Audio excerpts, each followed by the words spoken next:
Economics यानी अर्थशास्त्र सुनने समझने में बहुत मुश्किल, लेकिन इतना ही मीनिंगफुल, इतना ही ब्यूटीफुल। निर्मला सीतारमण जो हमारी फाइनेंस मिनिस्टर है, उन्होंने हाल ही में एक इकोनॉमिक पैकेज दिया इस महामारी के टाइम पे, जो है 20 लाख करोड़ रुपीस का। नमस्कार, मैं आपका दोस्त करण एक बार फिर से सबका स्वागत करता हूं हमारे चैनल क्रिएटिव स्टूडियो पे। दोस्तों, आज के एपिसोड में हम वो सारी बात करेंगे इकोनॉमिक पैकेज के रिलेटेड, सारी कड़ियां जोड़ेंगे, आपको बहुत ही ब्यूटीफुल वे में समझाएंगे।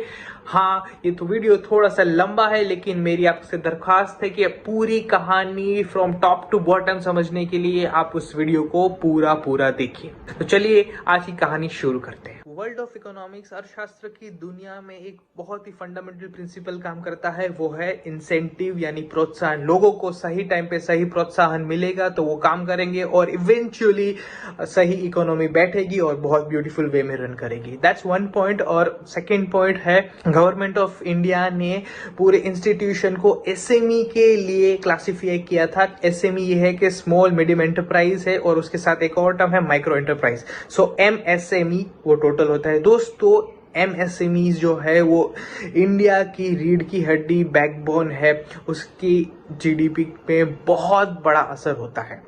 सो दोस्तों, ये इंसेंटिव अलग अलग टाइप के थे जो एसएमईज को दिए गए हैं।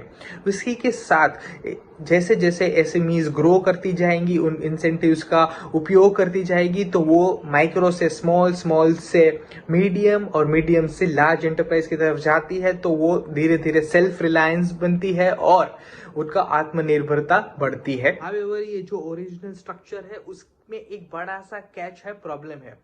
ये क्लासिफिकेशन माइक्रो एसएमई में जो किया गया था वो इन्वेस्टमेंट के आधार पे किया गया था। लेट्स सपोज कोई भी बिजनेस 5 करोड़ तक का इन्वेस्टमेंट अपनी प्लांट और मशीनरी में करती है तो वो स्मॉल एंटरप्राइज में आती है। ऐसे ही लाइकवाइज माइक्रो और मीडियम एंटरप्राइज के लिए भी था। लेकिन जैसे जैसे कंपनी ग्रो करती है, उसमें बूम आता है, तो वो उनके पास इंसेंटिव होता है कि वो एक्सपेंशन करे, और एक्सपेंशन के लिए उनको और चाहिए पैसा, तो वो ज्यादा पैसा लगाएगी, उनको इन्वेस्टमेंट ज्यादा करना पड़ेगा।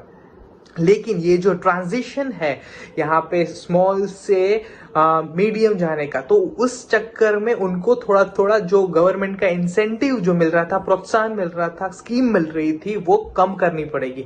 लेकिन यहाँ के बिजनेसमैन को ये समझ में आता है कि उनसे उनका इंसेंटिव कम होता है, तो वो पैसा तो लगाते हैं, लेकिन अपनी अकाउंटिंग बुक्स में गवर्नमेंट को दिखाते नहीं है, वो वहां पे सिर्फ स्मॉल एंटरप्राइज ही दिखाते हैं। तो उस चक्कर में गवर्नमेंट के पास बहुत बड़ा बर्डन हो जाता है उनकी बुक्स को ऑडिट करने में, उनको अकाउंट को बार बार देखने में और उनकी स्क्रूटिनिटी करने में। बहुत हेडेक वाला काम है। तो जो ओरिजिनल सपना था कि आत्मनिर्भर बनाने का, तो वो यहाँ पे फेल आता नजर आ रहा था। सो नाउ इस प्रॉब्लम के सॉल्यूशन के लिए गवर्नमेंट अगेन बीच में आती है और एक सुझाव होता है कि एक और मैट्रिक डाला जाए जिसका नाम है रेवेन्यू।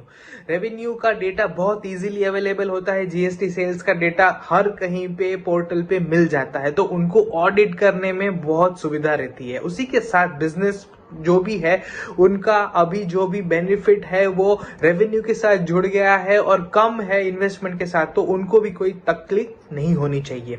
इसी के साथ निर्मला सीतारमण ने एक और इंट्रोड्यूस किया था कि revise version of SME structure है, वो आप स्क्रीन पे देख सकते हो। अब उस हिसाब से पूरा स्ट्रक्चर माना जाएगा। तो ये क्लासिफिकेशन के अलावा गवर्नमेंट ऑफ इंडिया एक बड़ी चीज सोच रही है जिसका नाम है फंड्स ऑफ फंड्स। उसके द्वारा वो प्राइवेट इक्विटी, वेंचर कैपिटलिस्ट को अट्रैक्ट करना चाहती है। दोस्तों, वेंचर कैपिटलिस्ट ये होता है कि जो अपना पैसा डिफरेंट ऑर्गेनाइजेशन में लगाती है और उससे वहां से वो मुनाफा लेती है। गवर्नमेंट ने जो अभी हाल ही में अनाउंसमेंट किया है कि 10,000 करोड़ रुपीस का वो मदर फंड बनाएंगे, और वो मदर फंड का डिस्ट्रीब्यूशन होगा डॉटर फंड्स में, और ये डॉटर फंड्स काम करेंगी वेंचर कैपिटलिस्ट को अट्रैक्ट करने में। सो अभी टोटल मिला के ये 10,000 करोड़ रुपीस है, वो हेल्प करेंगे उसको 50,000 करोड़ रुपीस जितना पूल बनाने के लिए, अलग अलग वेंचर कैपिटलिस्ट को इंक्लूड करके। सो एमएसएमई की जितनी भी लिक्विडिटी की प्रॉब्लम है वो यहाँ पे सॉल्व हो सकती है। लेकिन दोस्तों एक प्रॉब्लम ये है कि वेंचर कैपिटलिस्ट बहुत कॉन्फिडेंट नहीं होते हैं स्मॉल एसएमईज में रुपए लगाने के लिए। रीजन क्या है? रीजन ये है कि स्मॉल एसएमईज का डेट बर्डन, उनपे बहुत ज्यादा खर्चा है। 2018 के मुताबिक पूरी एसएमई सेक्टर पे 80,000 करोड़ रुपीस जितना डेट बर्डन यानी कर्जा था। ये डिमोनेटाइजेशन की वजह से, जीएसटी की वजह से बहुत सारी एसएमईज क्रिपल हो चुकी है, उनको बहुत सारा प्रॉब्लम को फेस करना पड़ रहा है।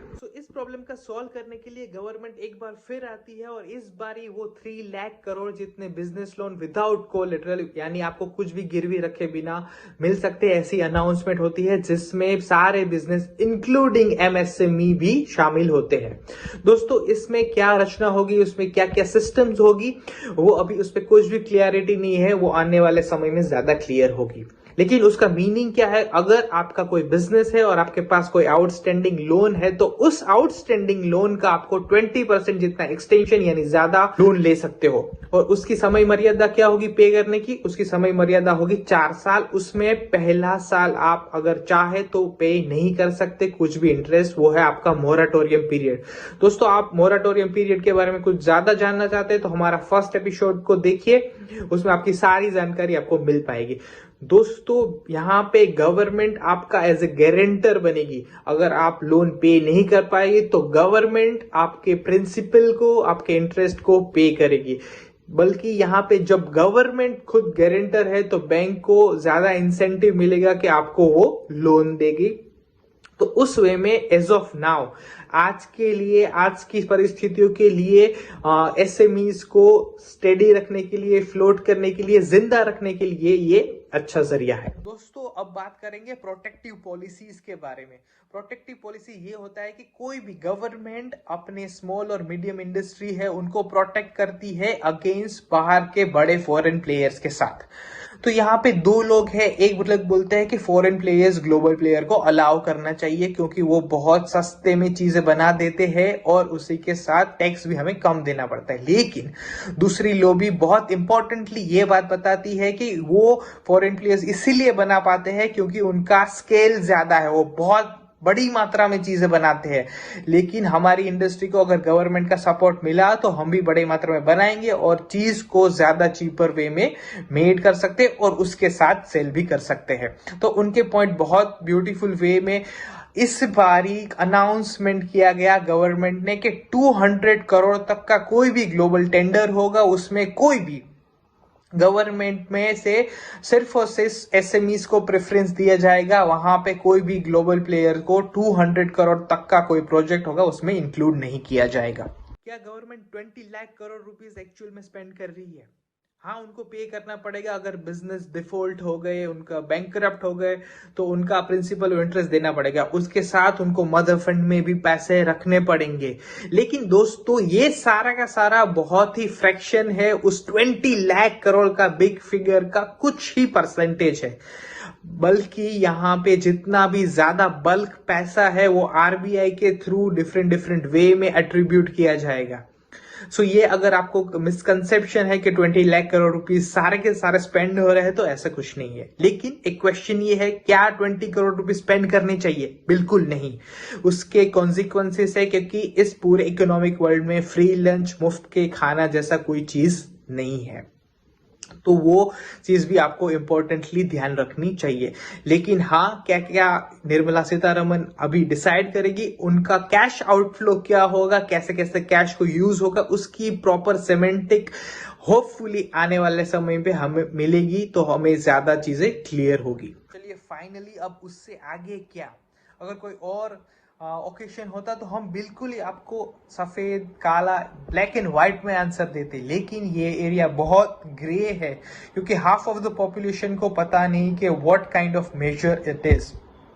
क्या चीजें चल रही है। मान लिया कि हाफ ऑफ द पॉपुलेशन, आधी जनता को उससे कोई फर्क नहीं पड़ता, लेकिन बहुत सारे ऐसे लोग हैं, हाफ ऑफ द और पॉपुलेशन है जिनको इस बिजनेस पॉलिसीज से, इस बिजनेस स्ट्रक्चर से बहुत बड़ा फर्क पड़ सकता है। लेकिन अनफॉर्चुनेटली जो सीतारमन के द्वारा प्रेजेंटेशन किए गए हैं उसमें कोई कंटेक्स्ट नहीं है, या तो बहुत ही लिटिल कंटेक्स्ट है। उसी के साथ जो भी वर्ड यूज किए हैं वो बहुत डेंस है, और उसमें से इंटरप्रेट करके क्या फ्यूचर बिलोंगिंग्स हो सकते हैं वो जानना बहुत मुश्किल है।